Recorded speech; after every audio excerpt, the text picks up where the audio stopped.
আজ আমরা ২০০০ শতাব্দীতে বাস করি।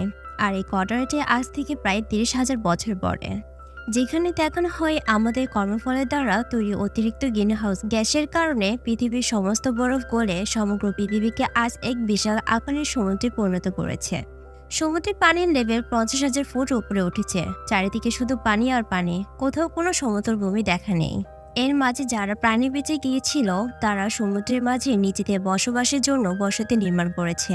তারা এই পরিবেশের মাঝে নিজেদেরকে মানিয়ে নিয়েছে। কিন্তু এখানে একটি মাইকোলজিক্যাল থিওরি দ্বারা জানা যায় সমুদ্রের শেষ প্রান্তের কোথাও একটি সমতল ভূমি রয়েছে, যেখানে এরা সবাই যেতে চায়। এখানে এই গল্পের প্রধান চরিত্রকে দেখানো হয়, যার নাম মেরিনার। মেরিনারের কাছে তার নিজের বানানো একটি বোর্ড রয়েছে। সে একটি পাত্রের ভিতরে প্রস্রাব করে, এরপর একটি মেশিনের ভিতরে দেয়, যা পরিষ্কার পানি হয়ে বের হয়। পানিটুকু মেরিনার খেয়ে নেয়, কেননা সাগরে লবণাক্ত পানি খাওয়ার উপযোগী নয়। আর এ সময় জীবন বাঁচানোর জন্য এক ফোঁটা পানির মূল্য অনেক। ঠিক তখনই মেরিনা তার সামনে আরেকটি বোর্ড দেখতে পায়। বোর্ডের ভিতরে একজন জৈনিক ব্যক্তি ছিল। মেরিনার তাকে বলে, চলো আমরা দুজনের মধ্যে কিছু জিনিস বদল করি। সে বলে, আমার প্রয়োজন নেই, আমি এই মাত্র একটি ভাসমান বস্তু থেকে আসলাম, যেটা এখান থেকে ৮ দিনের দূরত্বে অবস্থিত। তখনই মেরিনা দেখতে পায় কিছুটা দূরে দুইটা বোট তাদের দিকে আসছে। এদেরকে স্মোকার্স বলা হয়। স্মোকার্সরা সবাইকে প্রাণে মেরে ফেলে। তাদের কাছে অ্যাডভান্স বিভিন্ন রকম হাতিয়ার রয়েছে। অন্যদিকে অপর ব্যক্তি মেরিনারকে কিছু ফল দেখায়, যা সে মেরিনার আড়ালে তার বোট থেকে চুরি করেছে। সে মেরিনারকে বলে, তোর বোট কোনো কাজের না, তুই স্মোকার্সদের হাত থেকে বেঁচে বের হতে পারবি না, আমি চললাম। কিন্তু সে জানতো না যে মেরিনারের বোট আসলে অনেক অ্যাডভান্স। মেরিনা তার বোর্ডে থাকা একটি হ্যান্ডেলকে ঘোরার সঙ্গে সঙ্গে বড় বড় কিছু পর্দা খুলে যায়।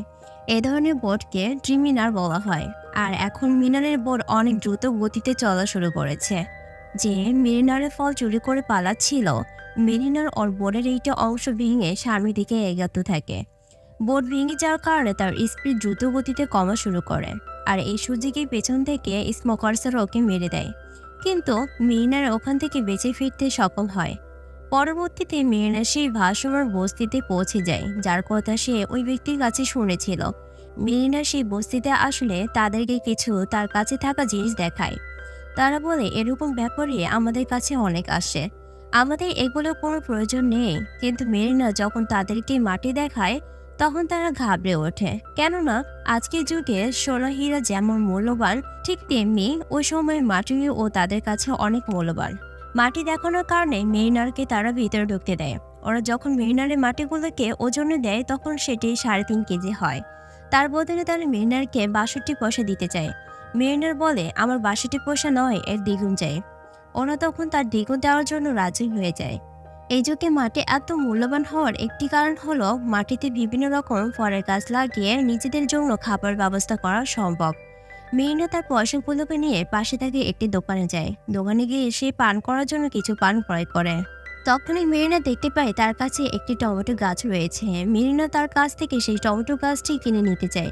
দোকানে থাকা মেয়েটি বলে, এর জন্য আমাকে তোমার অর্ধেক পয়সা দিতে হবে। মেরিনার অর্ধেক পয়সা দিয়ে টমেটো গাছটি কিনে নেয়। মেরিনা যে মেয়েটির কাছ থেকে টমেটো গাছটি কিনে নেয় তার নাম হেলেন। হেলেনে এই বস্তিতে বসবাস করে। হেলেনের সাথে ছোট্ট একটি মেয়ে রয়েছে। মেরিনা যখন তার প্রয়োজনীয় জিনিসপত্র কিনে এখান থেকে চলে যেতে ধরে, ঠিক তখনই কিছু লোক একটি যুবতী মেয়েকে নিয়ে তার সামনে আসে। তারা মেরিনাকে বলে, তুমি এই মেয়েটির সাথে শারীরিক সম্পর্ক করো, কারণ তাদের প্রজাতি প্রায় ধ্বংসের পথে। তাদের জিন অনেক দুর্বল হয়ে গেছে। তারা মেরিনারের জিন দিয়ে তাদের নতুন প্রজন্মকে সৃষ্টি করতে চায়। কিন্তু মেরিনার এই কাজটি করতে একদমই রাজি হয় না। মেরিনার বলে, তোমাদের কাছে এমন কিছু নেই যা তোমরা এর বদলে আমাকে দিতে পারবে। এই কথা বলে মেরিনার ওখান থেকে চলে যেতে চায়। তখনই বস্তিবাসীদের মেরিনার ওপর সন্দেহ সৃষ্টি হয়। তারা মনে করে হয়তো বা মেরিনার একজন স্মোকার। মেরিনারকে তারা ধরে ফেলে। তখনই একজন মেরিনার কানের নিচে একটা গ্রিজ দেখতে পায়। সে চিৎকার করে বলে ওঠে, এই তো একটা মিউটেন্ট। মিউটেন্ট হলো যারা সমুদ্রের নিচে এবং উপরে দুই জায়গায় একসাথে বসবাস করতে পারেন। মেরিনারকে ধরে তারা একটি লোহার জালের ভিতর বন্ধ করে দেয় এবং ওখানকার একটি কাদাযুক্ত পুকুরে ডুবানো শুরু করে। আসলে ওখানকার সব মৃত মানুষদেরকে এই পুকুরে ডুবানো হয়, যেন তাদের শরীর থেকে জৈব সারের সৃষ্টি হতে পারে। কিন্তু মেরিনা ডুবার আগে তাদের বস্তিতে স্মোকার্সরা হামলা করে দেয়। ওই বস্তিতে একজন আবিষ্কারক ছিলেন, যার নাম গুরবাজ। গুরবাজ একটি উড়ন্ত ড্রোন আবিষ্কার করেন হেলেন এবং আমান্ডাকে সে তার সাথে নিয়ে যেতে চায়। কিন্তু যতক্ষণ হেলেন এবং আমান্ডা তার ড্রোনের কাছে আসতো এর আগে মেরিনা আকাশে উড়ে যায়। ঠিক তখনই হেলেন দেখতে পায় মেরিনার কাদার ভিতরে প্রায় ডুবে যাচ্ছে। হেলেন তাড়াতাড়ি করে মেরিনার কাছে যায় এবং বলে, আমি যদি তোমাকে এখান থেকে বাঁচাই তাহলে তুমি আমাদেরকে তোমার সাথে নিয়ে যাবে? মেরিনা বলে, ঠিক আছে, নিয়ে যাব। হেলেন মেরিনাকে জালি থেকে বের করেন এবং তিনজন এখান থেকে বোট নিয়ে বেরিয়ে যায়। আর এদিকে স্মোকার্সের বস্তিকে সম্পূর্ণরূপে ধ্বংস করে দখল করে নেয়। স্মোকারদের একজন সর্দার রয়েছে যার নাম ডিকেন। ডিকেন বলে, আমার ওই ছোট মেয়েটিকে দরকার যার পিঠে একটি টেটু করা আছে। আসলে এরা আমারটার কথা বলছে যার পিছনে একটা টেটু রয়েছে। এতে ধারণা হলো ওই টেটু হচ্ছে সমতল ভূমি পর্যন্ত যাওয়ার একটি নকশা। আর স্মোকার্সরা আমারও ওই টেটুর জন্য এই বস্তিতে হামলা করেছিল। আসলে ওখানে মোট 3 প্রজাতির মানুষ রয়েছে। একটি হলো স্মোকার যারা মানুষকে মেরে ফেলে এবং মানুষের বস্তিতে হামলা করে সেটাকে দখল করে নেয়। আরেকটা রয়েছে সাধারণ মানুষ যারা যারা এভাবে ঘনবসতি করে সবাই মিলে একসাথে থাকে। আর মেরিনার হলো একজন মিউটেন্ট। মেরিনার হেলেনকে বলে, আমাদের ভিতরে একজনকে মরতে হবে আর আমি আমাদেরকে মেরে ফেলবো, কারণ আমাদের কাছে পর্যাপ্ত পরিমাণ পানি নেই বেঁচে থাকার জন্য। আসলে এই সময় পানিগুলো অনেক, কেননা সাগরের লবণযুক্ত পানি পান করা সম্ভব না। আর মিলেনার কাছে 3 জন বেঁচে থাকার মতো পানি নেই, যার কারণে সে আমাটাকে মারার কথা বলে। কিন্তু হেলেন বলে, তুমি কখনো এটা করতে পারো না, আমরা ছোট একটি বাচ্চা মাত্র। মেরিনার বলে, তাহলে তোমাদের 2 জনকে মরতে হবে, 2 জনের চেয়ে একজন মারা কিন্তু উত্তম। হেলেন বলে, তুমি আমাদেরকে না মারার জন্য আমার থেকে কি চাও? আমি তোমাকে সবকিছু দিতে রাজি আছি, এমনকি শারীরিক সুখ পর্যন্ত। মেরিনার বলে, আমার এই গোলের কোনো কিছু প্রয়োজন নেই। পরবর্তীতে মেরিনার আমাটাকে মারার পরিকল্পনা ছেড়ে দেয়। অপরদিকে স্মোকারদের সর্দার ডিকেন বলে, যে কোনো মূল্যে ওই বাচ্চা মেয়েটিকে চায়, কারণ ডিকেন যেভাবে হোক ডাইল্যান্ড পর্যন্ত যেতে চায়। যার কারণে সে প্লেন দিয়ে আমাদের পেছনে তার কিছু লোককে পাঠায় আর ওরা মেরিনারকে খুঁজে ফেলে। মেরিনার বোর্ডের ওপর থেকে তারা প্লেন দিয়ে গুলি চালানো শুরু করে আর বলে, এই বাচ্চা মেয়েটি যেন আমাদের জন্য জীবিত থাকে। মেরিনা তার অস্ত্র বের করার জন্য বেসমেন্টের ভিতরে যায়। উপরে হেলেন মনে করে মেরিনার হয়তো ভয়ে পালিয়েছে, যার কারণে সে বোর্ডের ওপরে থাকা একটি গুলির কাছে যায় যার সাথে একটি রশি বাঁধা ছিল।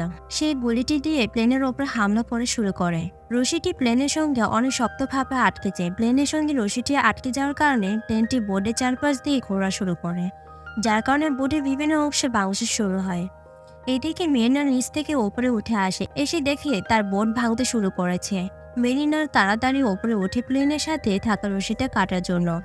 মেরিনার অনেক কষ্ট করে প্লেনে আটকে থাকা রশিটাকে কেটে দেয়। কেটে দেওয়া মাত্রই মেরিনার পানির ভেতর পড়ে যায়। পরবর্তী প্লেনটি ওখান থেকে চলে যায়। কিন্তু এদিকে হেলেনের এই পাগনামির কারণে মেরিনার বোর্ডের অনেক ক্ষতিগ্রস্ত হয়।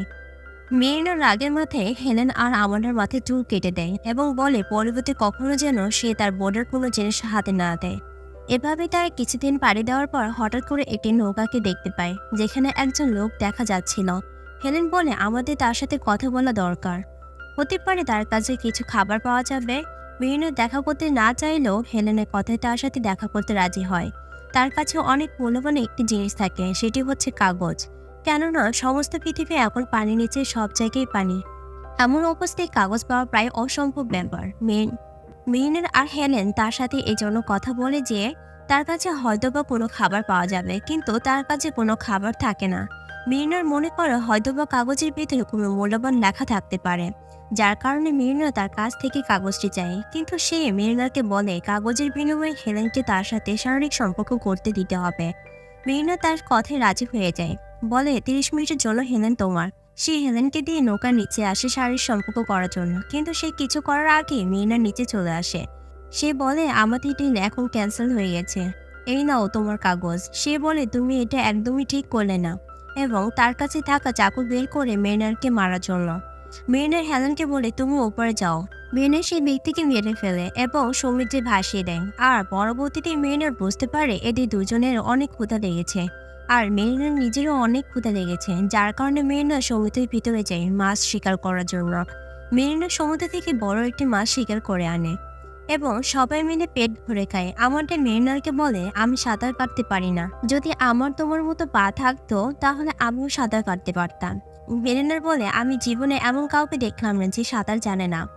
আসলে এই পানির নগরীতে সবাই সাঁতার জানে। সাঁতার ছাড়া এখানে চলা একদমই সম্ভব না। এর ভেতর হেলেন বলে বসে, আমি ওর মা না। তারপরে আমি ওকে অনেক ভালোবাসি, আমি ওকে ছাড়া একদমই থাকতে পারি না। এভাবে কথা বলতে বলতেই হেলেন এবং মেরিনার মাঝে ভালো বন্ধুত্ব হয়ে ওঠে। আর মেরিনার আমাদেরকে সাঁতারও শেখায়। এখন এদের সাথে মেরিনার ভালো বন্ধুত্ব হয়ে গেছে। কিছুদিন আগে মেরিনার যাদের সহ্য করতে পারতো না, এখন আর মেরিনা তাদেরকে খারাপভাবে দেখে না। সবাই মিলে ভালোভাবে থাকতে শুরু করে। এরপরের কাহিনী পরবর্তী পার্টে দেখানো হবে। ভিডিও বেশি বড় হওয়ার কারণে দুইটি ভাগে ভাগ করতে হয়েছে। পরবর্তী পার্টটি দেখার জন্য আমন্ত্রণ রইল।